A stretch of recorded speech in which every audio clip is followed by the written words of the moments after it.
I'm going to try to film. I'm doing some edge-to-edge quilting here, and I wanted to try to film a little bit and give you some tips about doing edge-to-edge quilting. The first thing I want to tell you is that I have the 770 QE. I am using the large monster snap hoop, which compares to the jumbo hoop. So there's about this, maybe this much of this side of the hoop that I cannot use. I can use all the rest of it, and I can use the height of it. So I'm on my second row. This row I did yesterday, and today I went ahead and started in on the second row. Actually, it's a column. This is the top of my quilt, and this is the bottom of my quilt sitting in my lap. And I'm using Amelie Scott's edge-to-edge quilting design. This is called Feathers 2, and it's from Design Pack 6. I highly recommend that you get her book and read it thoroughly. There are people out there that have the most wonderful minds for developing things that help us to enjoy our sewing more than anything. And Christine is one of those people. I really, really love her designs, and I've tried using OESD and some other designs, and I get along okay, but I always find myself much happier with Amelie Scott designs. And Christine is a wonderful digitizer. So about the snap hoop. The snap hoop is not a Bernina product. Neither are my organ needles. Neither is my Aurifil thread. But all the things that I prefer to use with my Bernina have been well tested and come from very reputable sources. I don't just go on a whim and buy something that looks like it's going to work. I wait and I watch. I listen to what other people say. I look at the results of other people's work when using a new product. And when the snap hoops first came out, and they've been out quite a few years, and when they first came out, for the Berninas, I don't know about other machines, but for the Berninas, there was some difficulty with the X and Y mechanisms in the module that made them work harder. And when that problem presented itself, Dime went back to work and re-engineered or redid or updated this hoop. And I've been using this snap hoop now for many years, several. And I usually only use it for edge-to-edge quilting, but you could use it to do a towel, a garden flag. I mean, there's a lot of things that would fit in here. And I have not had any problems at all. And some people will say, well, I don't want to put the rulers on. Why don't they come with the rulers on? That's because these little rulers are all the same length for every snap hoop. So if I got an 8x8 snap hoop, I would put the rulers on. If I got a maxi size snap hoop, I would put the rulers on. They come inside the little folder that comes with your snap hoop, so don't throw that away. Make sure to open your folder up, your directions on how to use your hoop, and your target stickers and your rulers are folded up in there.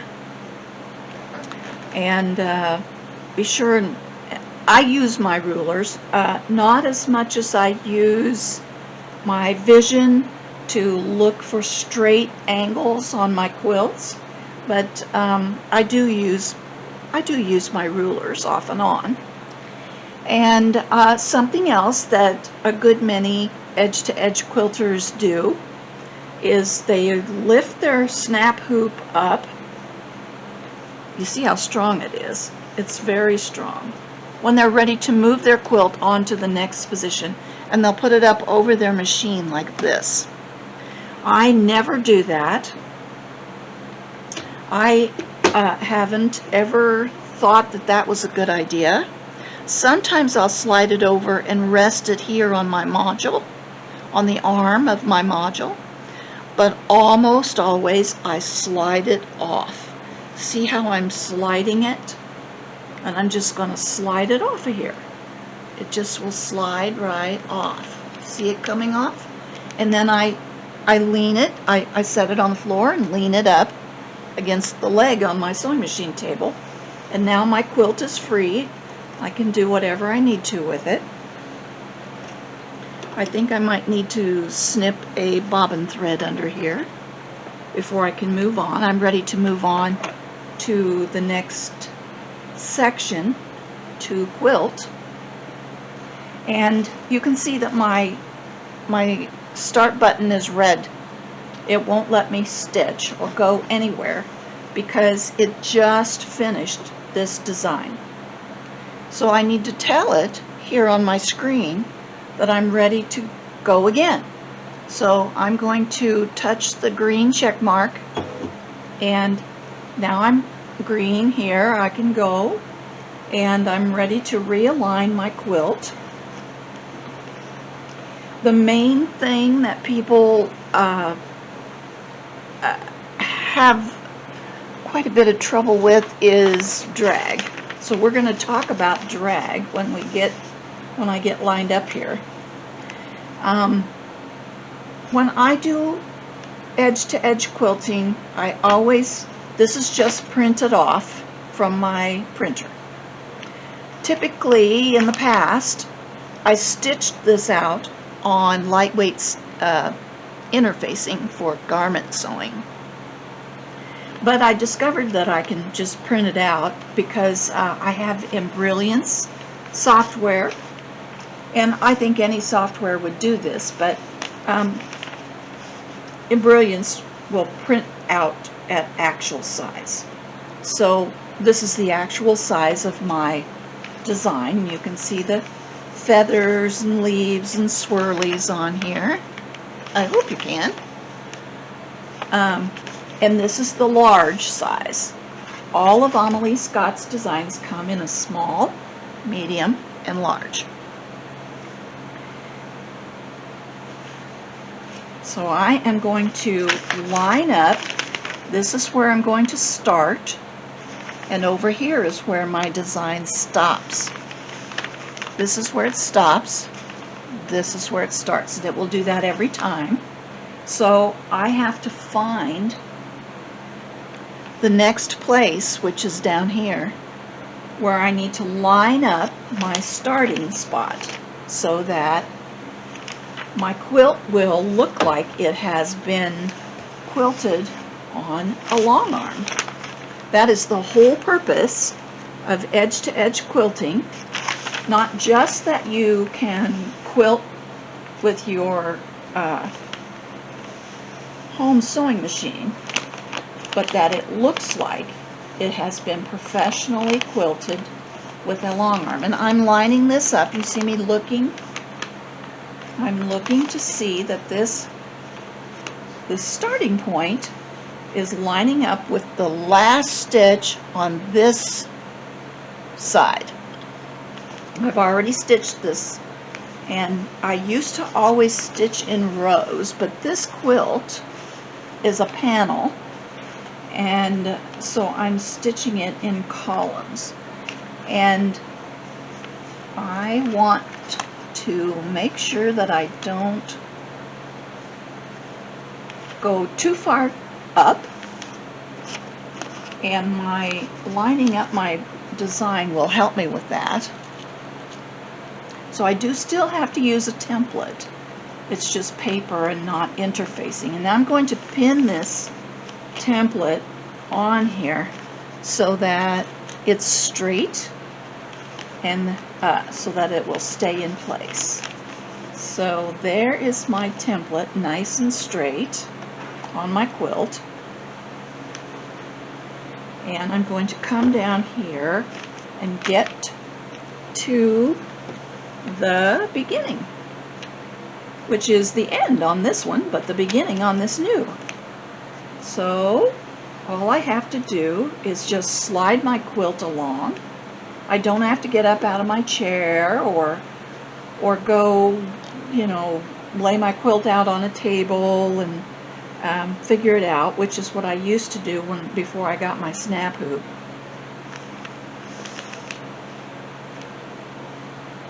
And I was using my jumbo hoop. Okay, so I'm pretty close. Christine says she uses the PDC method.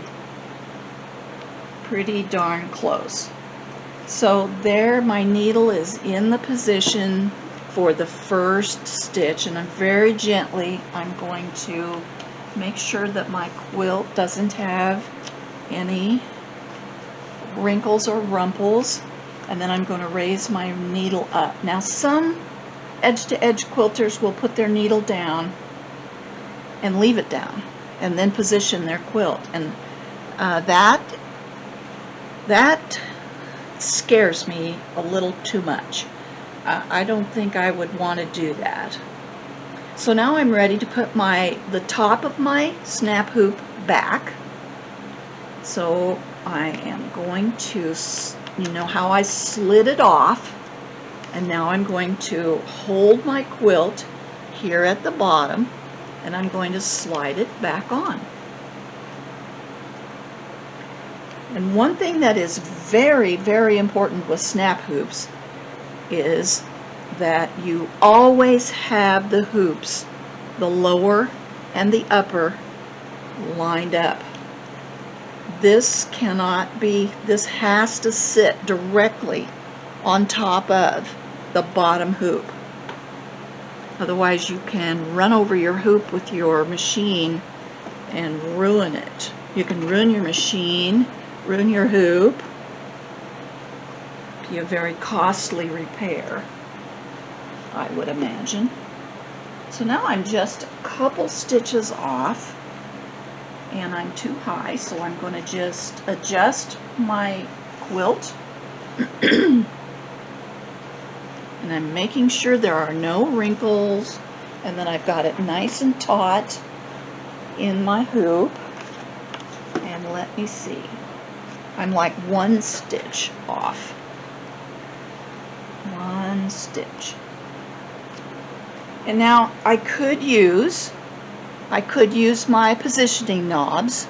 You know, you can touch your positioning icon, which is the second icon down, and I can move my needle. I can move it this way, and I can move it this way. And the bottom knob, I can move my hoop up and down. And I could do that. You know, you can do that on a large size quilting pattern. It's best to get as close as you can to your starting stitch, because it doesn't have, you can see there's not much room this way or this way in the hoop when you're using a large pattern and the jumbo hoop. I'm just going to adjust just going to tighten my quilt just a skosh. And Then I am going to move back just a little bit. And now I'm exactly spot on, right where, maybe I should turn my machine lights off. That way you can see maybe better. Here, let me turn this way down. Way down. Is that better? No, let's turn them off and see. Yeah, now you can see a little better. Okay, so back. Okay. All right, so I'm going to bring up my bobbin thread. And when you do that, you'll always use a pair of tweezers. Anytime you are working with your embroidery module and this light is green and flashing and you could bump it or something could go wrong, use tweezers and keep your fingers completely out of the stitching field. So we're ready to go. So I'm going to go ahead and let it start stitching, and it's going to stitch out this entire design. And this design is going to take 12 minutes.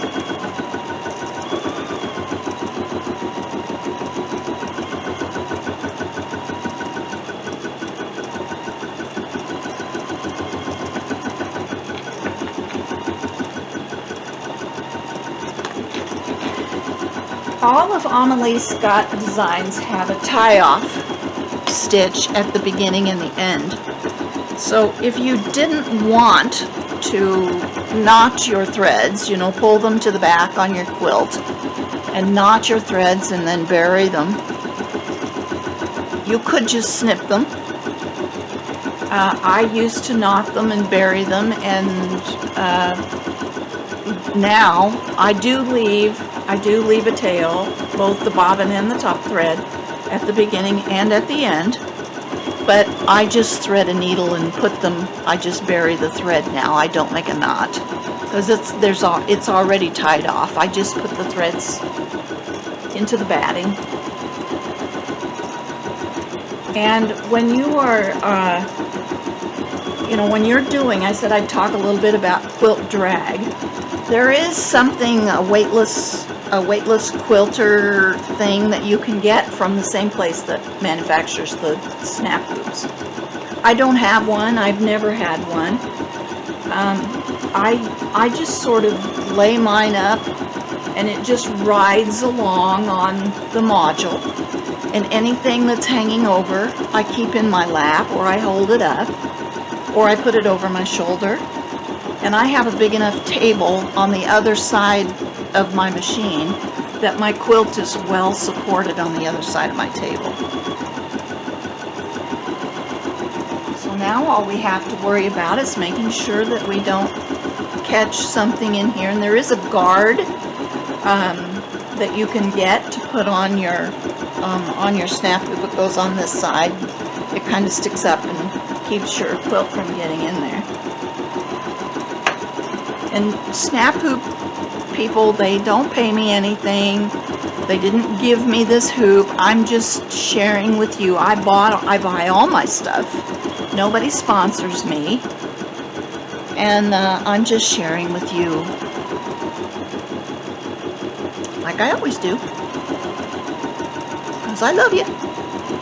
And I want to.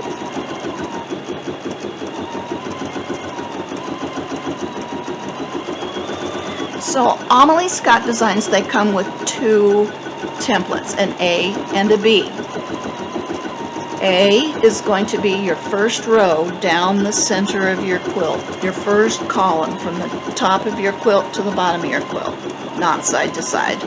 If you're quilting in rows, you'll go side to side, but if you're quilting in columns, which is how Christine teaches it, you'll start at the top of your quilt and you'll come down to the bottom and in the center. So that's what I did with this quilt, and I used my A template, just A, right down the column. And now I'm using the B template, or the B file, which is actually just flipped around. And it's the same as the A, it's just flipped around. And that way everything meets up. It still looks like it's been long-armed, and the quilting is absolutely beautiful. And I'm using a 9014 organ needle. I'm using a 15-foot. I'm using Orifil 50 weight cotton thread in the top and the bobbin.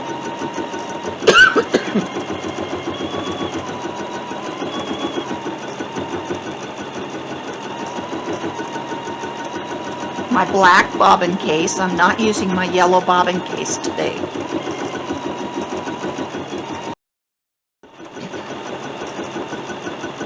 There are a lot of times when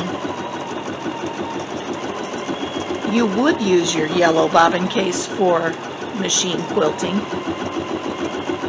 especially if you're doing free motion. I have used my yellow bobbin case for doing edge to edge many times. And there is actually a setting that you can tell your machine how thick your batting is. I believe it goes from 1 to what is it, 3 millimeters, and you would go in and tell your machine how thick a project you're working on, and you can use your black bobbin case if you do that. These machines are just marvelous machines.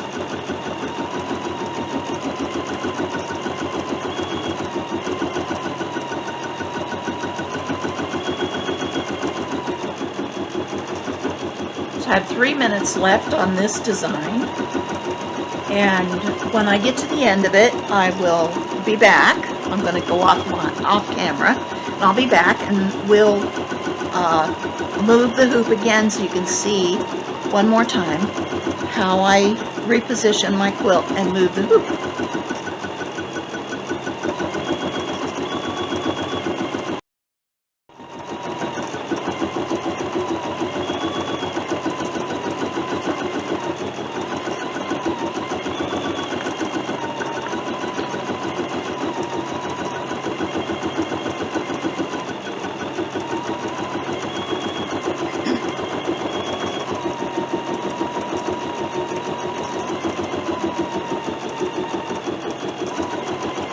I know that my stitches are just as beautiful on the back side as they are on the top here, because I can see that these stitches are all perfectly in tension here.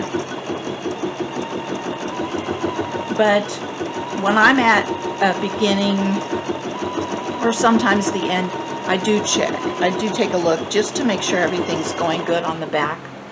But so far with this quilt, it has all been perfect. Okay, so we are at the end of that design. So I've snipped my thread. When I do edge to edge, I do turn my thread cutter off. I turn it off here, and I turn it off in the settings. Completely off. So now I'm going to slide my hoop off. Set it up against, just sort of lean it up against my sewing table, and now I have to snip my bobbin thread. So I'll do that. You can see I did some patchwork on the back of my quilt too. So it's going through several layers and getting along just fine. Doing just fine. Okay. Now here's my end spot for my previous column and this particular row. So now I have to reach in front of you and get my, there we go, get my design. And I have to make sure it's upside down because I'm on the B row. And here is my beginning. So and this is something you want to always look at. Make sure that you're staying on track. It's easy to drift, and it's really important to make sure that when you pin your templates on, that you're pinning them on square. You know, straight up and straight down. And I've got the bottom of my quilts coming right up here, so I can kind of check that. Plus, this will help you when it comes over. It's kind of squares it up. So I am going to put a pin here, and then I'm going to check it real careful.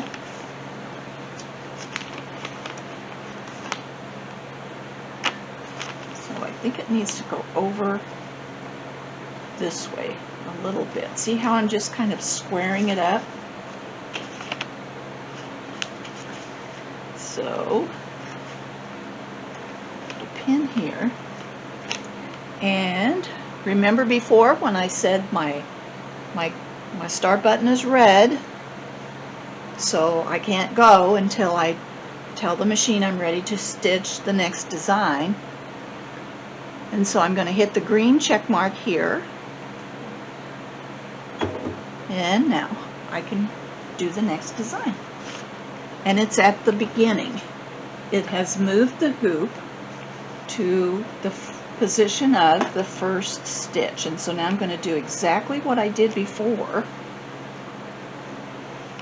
just lining things up very carefully and just making sure everything is nice and straight and that there aren't any wrinkles or bumps or lumps or anything like that.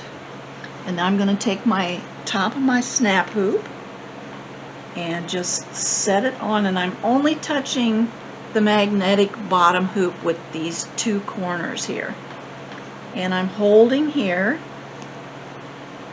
holding down here, and I'm going to slide my hoop right up till I feel that it's directly over the bottom hoop right here. Now I'm going to check and make sure the corners are lined up. So yeah, they are. And up here, yeah, they are. And how far am I off? I'm off quite a ways, so I've got to move my quilt up just a bit. And I've got some straight lines here that are going to help me line up and be square. Anytime you can find something on your quilt to help you navigate latitude and longitude, that's always a very good deal. Very, very good deal. Okay, I've still got to move just a little bit. And then the last thing I want to do is make sure I don't have any quilt underneath my hoop. That's something pretty important too. Alright, let's see where we're at.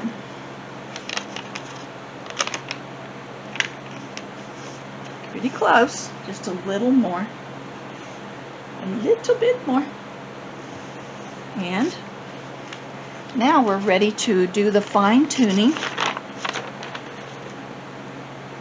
And I'm like one stitch. I need to move one stitch. So I'm going to move down one stitch. Okay. So I'm going to pick up my bobbin thread. You always bring your bobbin thread to the top. And what do? You always use your tweezers. And by the way, I usually always start with a full bobbin too. So now I have to touch my needle, and on my touch screen I touch my needle up here and we're ready to start the next design. And here we go.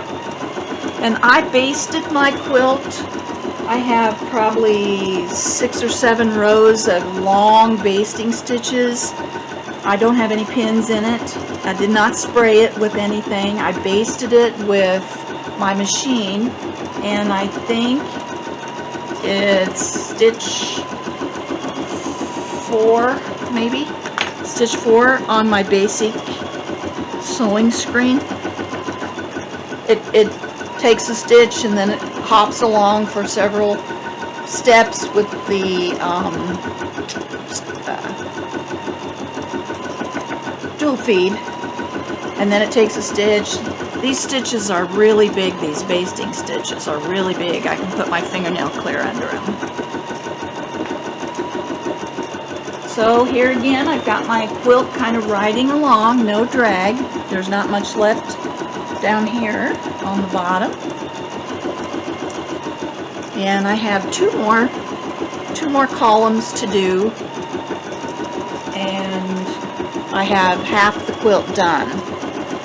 So when I get that done, half the quilt done, I will turn the quilt around, and I will then quilt the other half, just like I'm doing this one, with just this much between my hoop and the harp of my machine.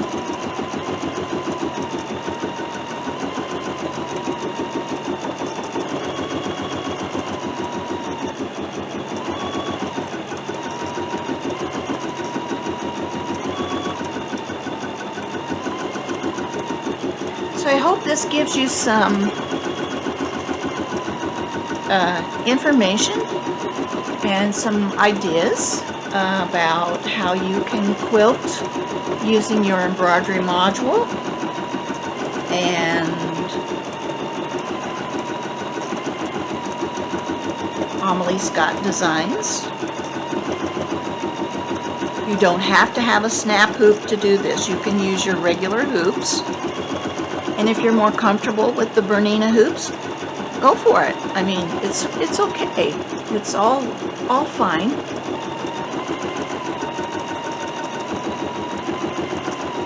I have quilted queen size quilts and placemats and pot holders using my edge to edge quilting designs, and I love them. And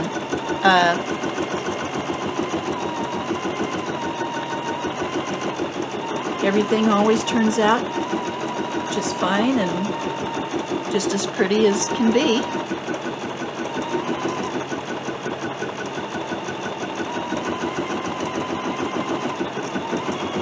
So I wish you a great day, and make something pretty and post some pictures so we can see your beautiful sewing.